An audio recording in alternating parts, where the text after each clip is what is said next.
Halo, Halo, Ayah. Saya Nina. Nina, bagaimana kerjamu di Taiwan? Sangat baik. Majikan baik sekali terhadap saya. Meskipun susah merawat kakek yang stroke, tapi Nyonya selalu mengikuti peraturan ketenaga kerjaan. Saya diberi waktu istirahat yang cukup sesuai kontrak kerja. Kadang-kadang hari Minggu, ia mengantar saya ke masjid. Tuan juga mendorong saya untuk mengikuti berbagai kegiatan. Mempunyai waktu luang sendiri agar memiliki kesempatan belajar Mandarin. Yang benar, kedengarannya lumayan juga ya. Apakah kamu sudah terbiasa di sana? Ayah tidak perlu khawatir. Tuan dan Nyonya sangat baik pada saya. Juga sangat menghormati agama saya.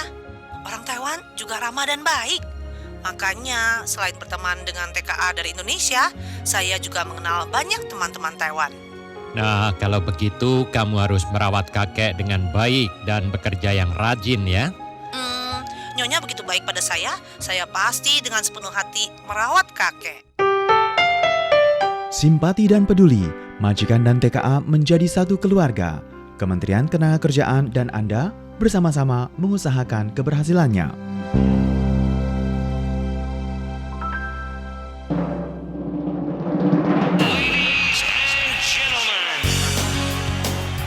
Inilah Radio Taiwan Internasional.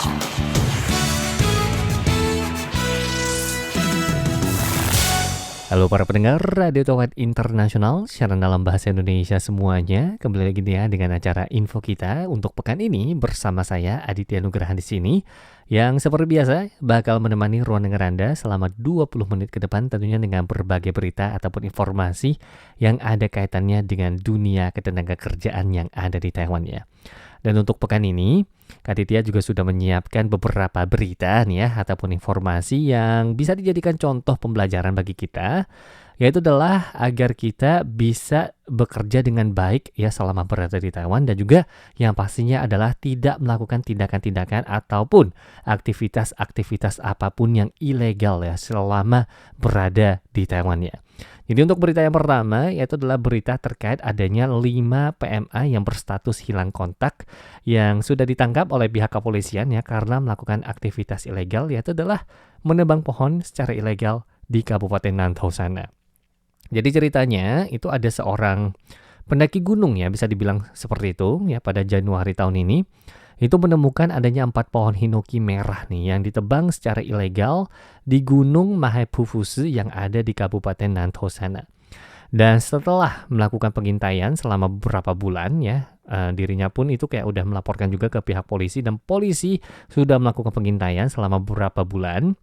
Tim khusus kepolisian pada April dan Mei yang lalu itu mengerahkan lebih dari 80 personel untuk menggerebek nih 17 lokasi di wilayah Taichung, Changhua, dan juga Nantau. Dan operasi tersebut itu berhasil membongkar sindikat pembalakan liar ataupun penebangan kayu liar yang ternyata dipimpin oleh 2 orang. Yang pertama yaitu adalah tersangka ya yang dari warga negara Taiwan bermargau, dan satunya lagi ternyata adalah warga negara asal Vietnam bermarga Ruan nih teman-teman. Jadi wakil kapten Brigade Kriminal Polisi Unit ke-7 bernamakan Chai Wen-chen itu menjelaskan bahwa sindikat pembalakan liar yang dipimpin tersangka bermarga U dan Ruan ini itu terdiri dari 23 orang ya, termasuk 5 pekerja migran asal Vietnam yang berstatus hilang kontak. Yang mana mereka itu menebang bonggol kayu berharga dari pohon hinoki, kemudian juga masih ada yang namanya cemara merah, sampai ke gaharu Taiwan ya, dengan total berat sampai 1,4 ton itu teman-teman ya, kurang lebih seperti itu. Dan dari pihak kepolisian itu mengatakan juga nih, jikalau sindikat ini itu memiliki pembagian tugas yang tergolong rapi. Jadi ada 5 pekerja migran Vietnam itu katanya lebih dulu mendirikan gubuk nih di pegunungan untuk melakukan penebangan pohon hinoki, cemara merah, dan juga gaharu Taiwan. Nah, setelah kayu berharga tersebut diturunkan dari gunung, tersangka bermarga U ya yang merupakan warga Taiwan itu mengambil alih untuk mengolah dan menjualnya nih ke toko kerajinan yang ada di wilayah Taiwan Tengah. Jadi polisi kemudian menjerat seluruh kasus ini ya dengan tuduhan melanggar Undang-Undang Kehutanan Dan pada Agustus tahun ini juga telah melimpahkan kasus tersebut ya ke Kejaksaan Distrik Nantou untuk penuntutan. Jadi Kepala Seksi Pengelolaan Hutan Ditjen Kehutanan dan juga Konservasi Alam bernamakan Huang Kailuo itu menyampaikan ya bahwa pelaku pembalakan liar kayu berharga itu dapat jatuhi hukuman penjara maksimal 10 tahun 6 bulan disertai sanksi denda ya, yaitu adalah minimal 1 juta dolar Taiwan sampai maksimalnya adalah 20 juta dolar Taiwan ya. Jadi ingat ya teman-teman ya. Dan dari Huang sendiri itu juga mengingatkan ya untuk para masyarakat itu agar enggak mengambil risiko dalam yang namanya tanda kutip melanggar hukum tadi.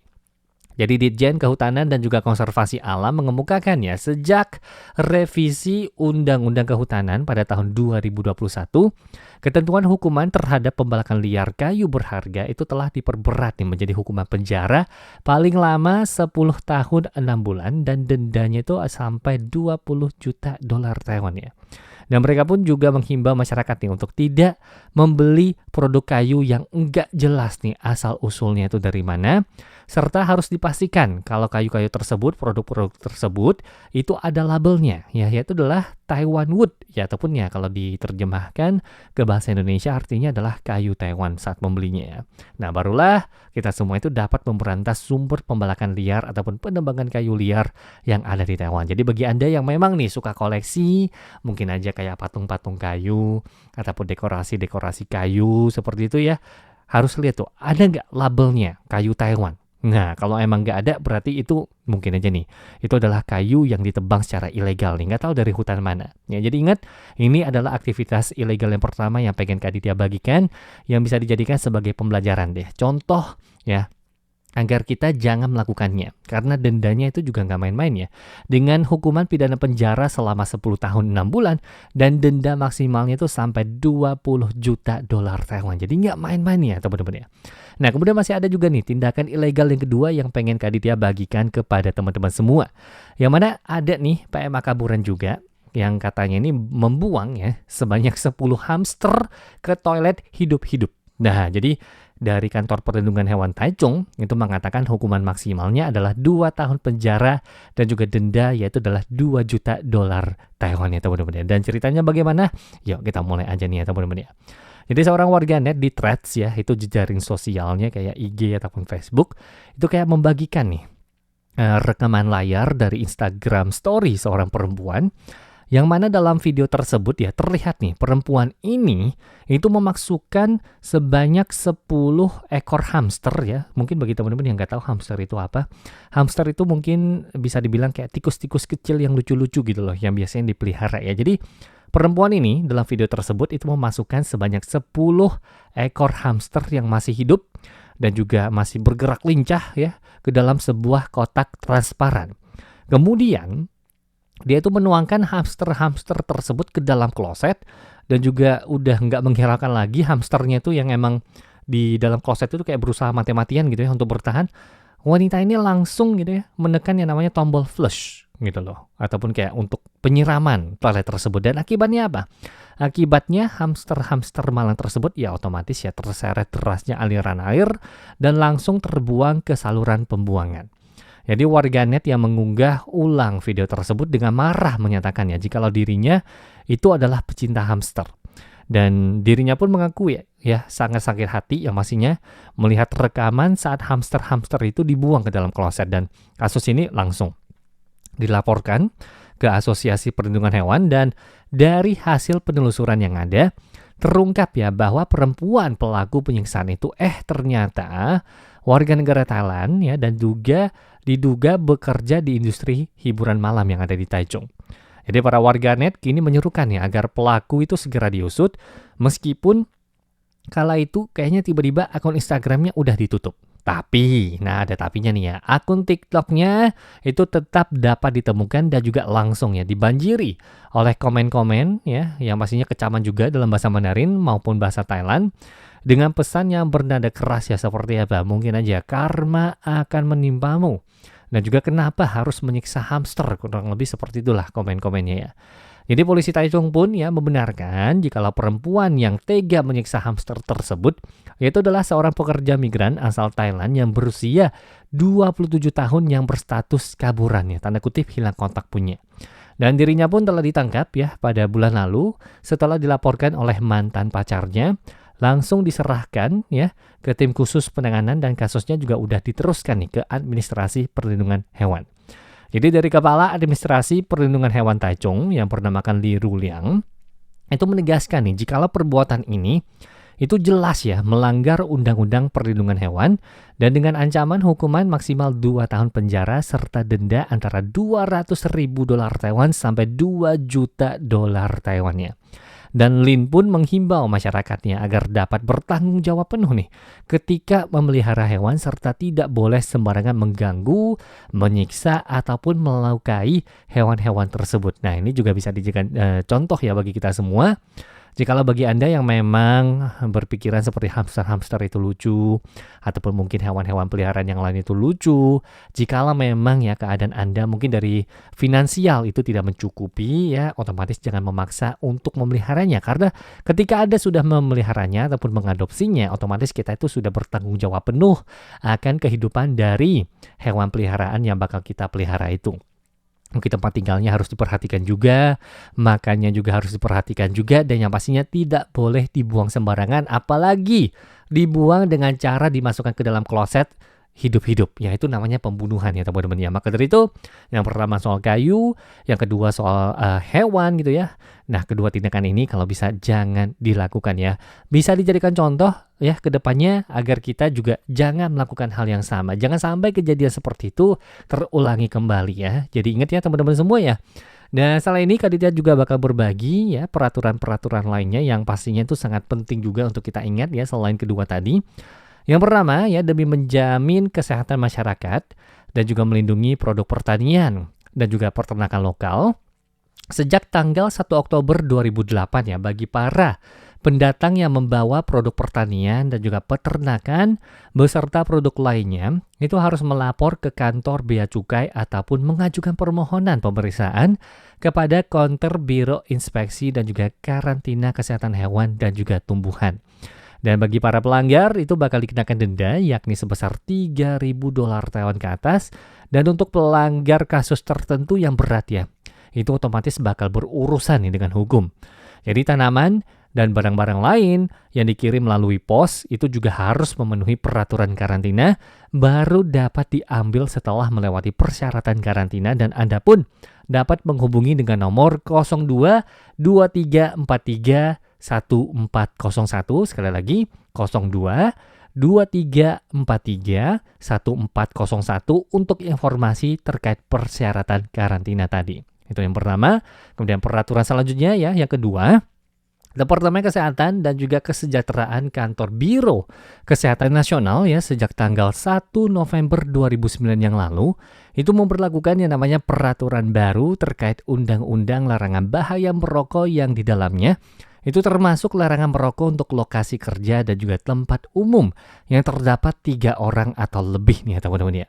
Perokok yang melanggar peraturan otomatis dapat dikenakan denda yakni sebesar 2.000 dolar Taiwan sampai 10.000 dolar Taiwan ya. Jadi pintu masuk di lokasi larangan merokok itu harus ditempel yang namanya tanda peringatan larangan merokok yang jelas. Kemudian juga lokasi yang tidak ditempel tanda larangan merokok tersebut itu dapat dikenakan denda juga nih.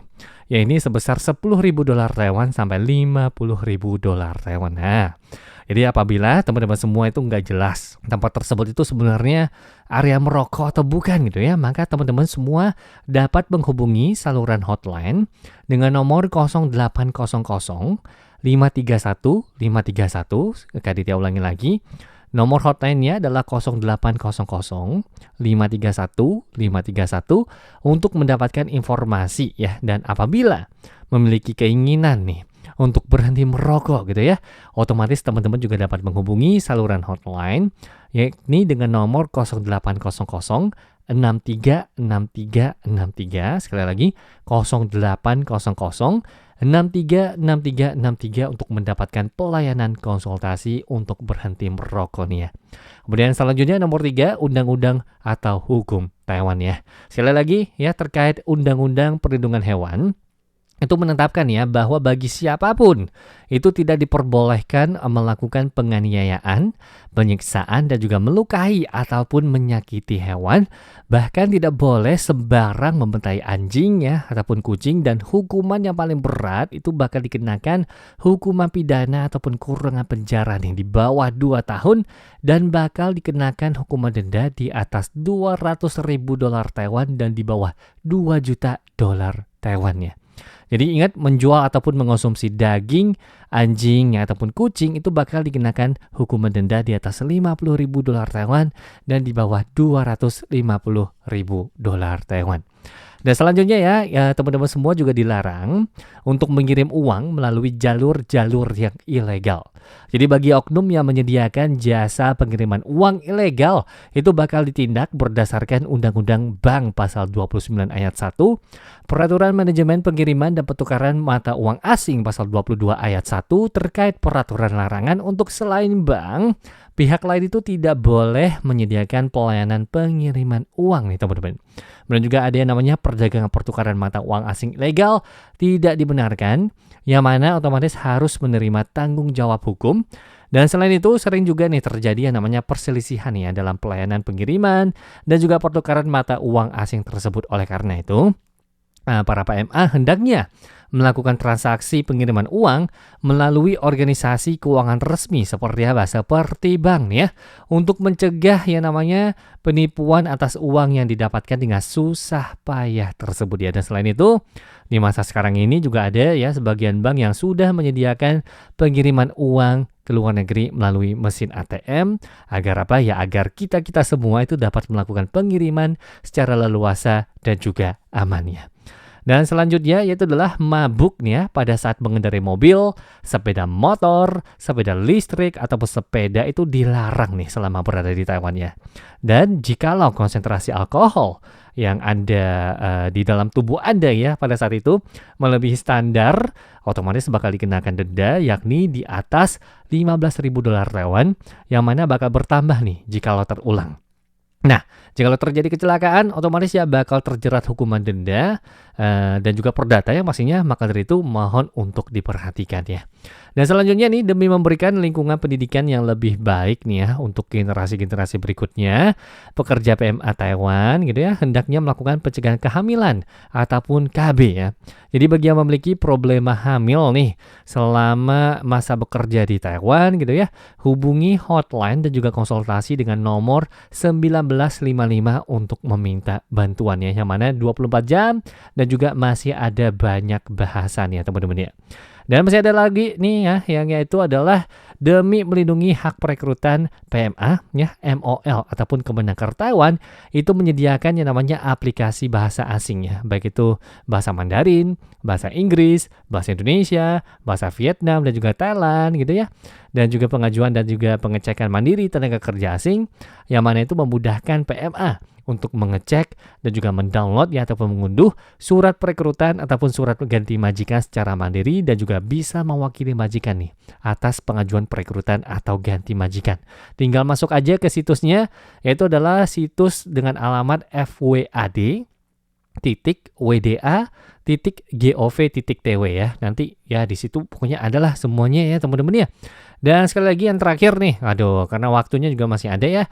Jadi demi melindungi hak Anda dalam membuka rekening bank di Taiwan, itu disarankan nih untuk membuka rekening pembayaran interbank di Taiwan ya. Jadi ya itu fungsinya adalah untuk mempermudah kita semua untuk menarik uang ya secara interbank juga di kemudian hari, dan untuk mencegah yang namanya kartu identitas Anda itu dicuri nih untuk membuat nomor telepon. Maka dari itu jagalah dokumen pribadi Anda dengan baik dan juga jangan ya kayak asal-asal gitu, langsung kasih pinjam ke orang ataupun menyerahkannya kepada orang lainnya. Ingat, yang namanya dokumen pribadi harus disimpan sebaik mungkin. Seperti apa aja? ARC, paspor, dan juga yang lain-lainnya. Oke deh teman-teman, dan karena masa waktu, semoga saja informasi yang kita bagikan pada hari ini bisa membantu dan juga menambah wawasan kepada Anda semua. Dan sekali lagi, karena masa waktu, Kak Aditya pamit dulu. Kita jumpa lagi di pekan berikutnya. Bye-bye. 以上节目是由劳动部劳动力发展署委托制播，中央广播电台制作的印尼语节目。 Terima kasih Anda telah mendengarkan acara persembahan dari Badan Pengembangan Tenaga Kerja Kementerian Ketenagakerjaan dengan Radio Taiwan International RTI.